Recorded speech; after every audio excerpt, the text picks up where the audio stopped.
তুমি না মরলে আমি মাহিরের হব না। জুবায়েদ তখনও মারা যায়নি।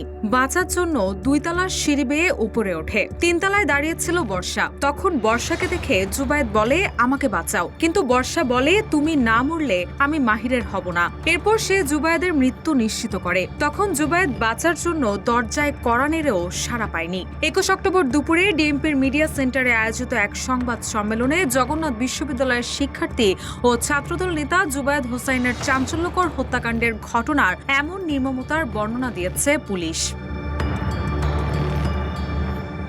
পুলিশ জানায়, গত 19 অক্টোবর বিকেলে পুরান ঢাকার আরমানিটলায় বর্ষার বাসায় টিউশনে যাওয়ার পথে জুবায়েদের সঙ্গে দেখা হয় মাহির রহমানের। এ সময় দুজনের মধ্যে কথা কাটাকাটি হয়। এক পর্যায়ে জুবায়েদকে ছুরিকাঘাতে হত্যা করে মাহির। এ সময় তার সঙ্গে ছিল বন্ধু ফারদিন আহমেদ আয়লান। এছাড়াও হত্যার সময় ঘটনাস্থলেই ছিলেন জুবায়েদের ছাত্রী বার্জিস শাবনাম।